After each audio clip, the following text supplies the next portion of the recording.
agradecer al doctor Gerardo Ángeles Castro por acceder a la actividad. Muchas gracias, doctor. Pues me gustaría empezar con una pregunta que no está dentro de la lista, pero que fue muy polémica dentro del concurso de conocimientos y me gustaría hacérsela porque, como lo dijo el doctor, es a base de criterio de cada uno. Y esta va referente al Tratado de Libre Comercio que está en negociación. ¿Qué pasaría en su criterio si este tratado llegara a romperse? ¿Cuál sería el escenario económico que tendría nuestro país? Yo creo que es un punto fuerte, efectivamente, el tema del rompimiento de TLC, si esto llega a suceder. Eh, en mi opinión, yo creo que no sería benéfico para el país. ¿Por qué? Porque después del 1 de enero del 94, que fue cuando esto inicia, ya las estructuras económicas se han venido formando precisamente para tener un comercio libre con Estados Unidos y Canadá, principalmente con Estados Unidos. Y vemos cómo la industria se ha venido estructurando precisamente para afrontar ese libre mercado con Norteamérica. Lo vemos en la industria automotriz, por ejemplo, ¿no? Entonces, el hecho de que esto termine, pues va a ser ir contra la estructura que ya se había formado en los últimos años después del 94. Y esto generaría un cambio estructural y como todo cambio estructural en toda nación tendría muchas afectaciones porque se tendría que reorganizar nuevamente la industria, se tendría que reorganizar las inversiones, el comercio, los flujos comerciales y esto en el corto plazo pues sí podría tener afectaciones a la economía nacional. Entonces, por ejemplo, el tema del empleo, ¿no? Siento yo que sí saldrían inversiones del país, saldrían inversiones, pues precisamente porque ya no sería un mercado tan atractivo por tener esta restricción comercial. Eh, Esto, al salir las inversiones, en mi opinión, también podría generar una depreciación de la moneda, lo cual podría ser un peso en el tema de inflación y por consiguiente podríamos caer en algún tipo de recesión, en déficit público, etcétera. Yo creo que esto sería el caso extremo, obviamente lo deseable es que no lleguemos a eso y esperemos que la renegociación llegue a feliz término, pero el hecho de que continuemos con el TLC no quiere decir que ya de nueva cuenta no hagamos otro tipo de cosas. Yo creo que tenemos que seguir diversificando nuestra economía a nivel mundial. Muchas gracias. Dentro, dentro de la inversión extranjera directa de nuestro país, el país que resalta es Estados Unidos. Este gran porcentaje de participación que tiene, ¿qué beneficios ha traído a nuestro país y qué malestares ha generado? Yo creo que beneficios, el tema de inversión, ¿verdad? Inversión extranjera. Inversión extranjera directa. Eh, Beneficios, pues sí, de alguna forma hemos visto muchas firmas estadounidenses que se han asentado en territorio nacional y en buena medida el crecimiento de la industria automotriz pues tiene que ver con ese libre mercado de autos hacia Estados Unidos. La mayor parte de autos que se producen a través de las firmas estadounidenses y no solamente esas firmas, sino las que han venido de otros países para poder luego exportar con libre mercado sus autos a Estados Unidos. Yo creo que en ese sentido ha generado empleo, ¿no? Ha generado formación de capital.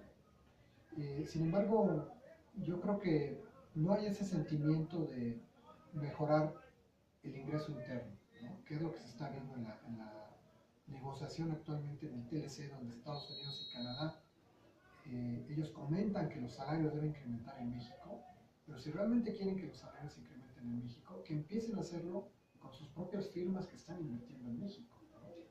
No solamente se trata de hacerlo por decreto, que lo haga el gobierno nacional, sino que estas firmas extranjeras, que era lo que se pretendía, que esa inversión pues fuera precisamente un factor para incrementar los salarios en el país a través de la demanda laboral y no solamente a través de la demanda laboral, sino de la eficiencia de la competitividad, pues que se pudiera generar un mejor salario, pero no ha sido el caso, ¿no? No ha sido el caso lamentablemente. Entonces, yo creo que sí, por un lado, repito, ha generado formación de capital, ha generado cierto empleo, de alguna forma esos flujos de capital nos permiten compensar el déficit en balanza comercial, pero yo siento la afectación es que si ha habido un crowding out, lo que quiere decir muchas de esas firmas que llegaron a sentarse han generado la salida de firmas nacionales, han generado competencia adversa hacia firmas nacionales, lo cual ha generado cierre de industria de empresas nacionales, pero también no ha sido un factor para detonar el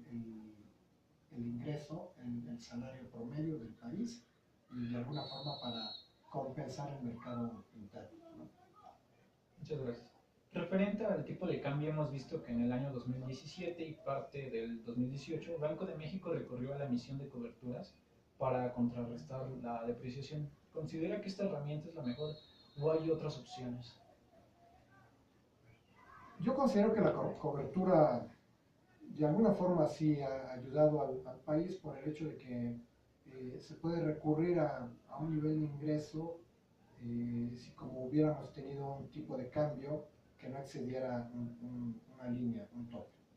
Entonces, por ese lado, la cobertura son costosas, pero reditúan en el momento en que el gobierno de alguna forma se protege ante un tipo de cambio que se pudiera fijar en una línea y no sigue aumentando a través de la depreciación, ¿no? Sin embargo, yo siento que no es la única salida y lamentablemente sí ha sido como uno de los principales mecanismos, herramientas de política monetaria para afrontar las devaluaciones nacionales, ¿no? Yo siento que definitivamente hay otras medidas. Una de ellas pues puede ser precisamente el manejo de la emisión monetaria, ¿no? Es decir, por el tema de mantener la inflación en un nivel bajo, también estamos haciendo una restricción en la política monetaria, es decir, tenemos una política monetaria restrictiva para mantener una inflación baja y para que no haya una presión sobre el tipo de cambio. Pero en mi opinión, este tipo de políticas en el largo plazo lo que hacen es precisamente debilitar el mercado y un mercado débil en lo que termina es en bajos crecimientos, en recesiones como las que hemos visto, que a final de cuentas detonan más una depreciación de la moneda, ¿no? Entonces, yo no siento que una política restrictiva monetaria pudiera ser una solución. ¿Y cómo se llega a eso? ¿Cómo llegar a estas políticas restrictivas monetarias? Pues con incrementos a las tasas de interés, no se produce el dinero suficiente para que la economía siga creciendo.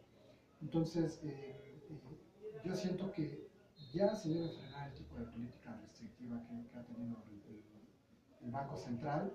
Debemos de caer en bajas tasas de interés, precisamente, que aquí vendría mi siguiente, vamos a decir, propuesta. Si las tasas de interés reducen, bueno, esto sería forzar a los bancos también a reducir los créditos, ¿no? Y sus tasas de interés.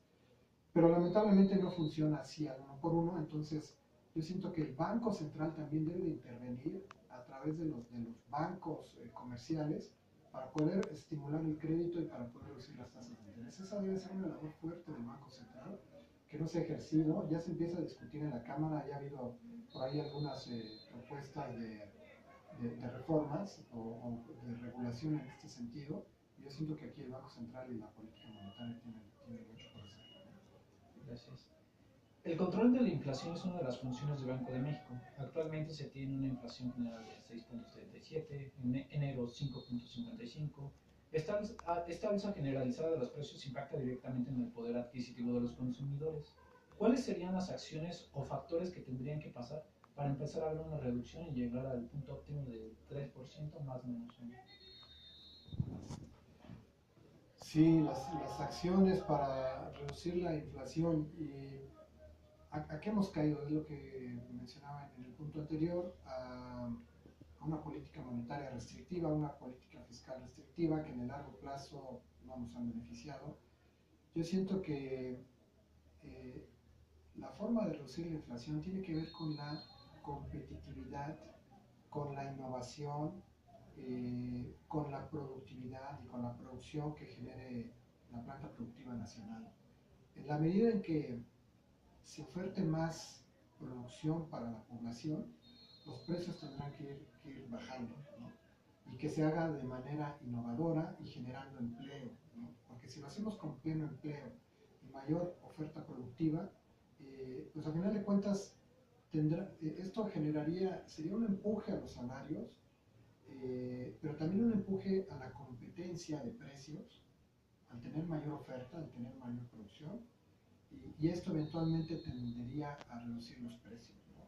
¿Qué es lo que nos pasa? Es decir, ¿por qué se incrementan los precios? Porque no tenemos suficiente oferta, ¿no? Desde productos tan básicos como puede ser, por ejemplo, el jitomate, ¿no? El maíz, el aguacate, etcétera. A falta de oferta, pues los precios se disparan, ¿no? Entonces, en la medida en que la economía nacional produzca más, de manera más eficiente, genere sobre todo más competencia. ¿Por qué también tenemos precios más altos? Porque no hay suficiente competencia en todas las industrias. Entonces, en la medida en que se incremente la producción, se incremente la competencia, pues entonces los precios tendrán que tender a bajar. Y en ese momento ya estaríamos tendiendo también hacia un mayor empleo, y al haber mayor empleo, pues podríamos precisamente incrementar los salarios sin que haya esas afectaciones a la inflación. ¿Por qué es el temor a incrementar los salarios? Porque se teme que los salarios van a ser una presión sobre los precios, ¿no? Pero a la medida en que incrementen los salarios, pero también incremente la producción, la competitividad y la competencia, no tiene por qué haber una presión sobre los salarios. Entonces, yo creo que la clave está ahí, no está en políticas fiscales o monetarias restrictivas, sino en impulso a la producción nacional de la competencia. Gracias. El 1 de julio se elige al nuevo presidente de nuestro país. ¿Cuáles serían las recomendaciones en política monetaria que debe considerar el próximo presidente electo? Implicaciones en política monetaria. Sí, yo reitero mi propuesta de ya no seguir teniendo una política monetaria restrictiva. Yo siento que no deben seguir subiendo las tasas de interés solamente por seguir a Estados Unidos. Si incrementamos nuestra productividad, nuestro mercado interno, así Estados Unidos suba sus tasas de interés, México seguirá siendo un país atractivo con recepción de flujos de capital, y no tendríamos por qué bajar nuestras tasas por qué incrementar nuestras tasas de interés, ¿no? Perdón. Entonces, yo siento que esa política monetaria restrictiva ya la tenemos que abolir, y el Banco Central tiene que empezar a moderarla y a bajar estas tasas de interés. Lo mismo con la emisión monetaria, no restringirla como se hace, porque esto precisamente pues, frena la liquidez en el mercado, y por consiguiente las inversiones, las operaciones comerciales, financieras, etc. Entonces, mi primer punto sería frenar la política monetaria restrictiva. Y el segundo punto sería, pues precisamente ya ejercer esta regulación sobre los bancos que tienen con las altas tasas de interés y con las restricciones al crédito, ¿no? El crédito se tiene que liberar en la banca, las tasas de interés tienen que caer, y esto por competencia vemos que no lo están haciendo, no está habiendo la suficiente competencia. Entonces yo creo que el Banco Central tiene que ser más fuerte aquí en ese tipo de política, ¿no? Y de intervención. Muchas gracias, doctor. Sería toda la participación que tendríamos en esta ocasión. Muchas gracias. Hasta luego, gracias a ustedes. Hasta luego. Sus preguntas, gracias.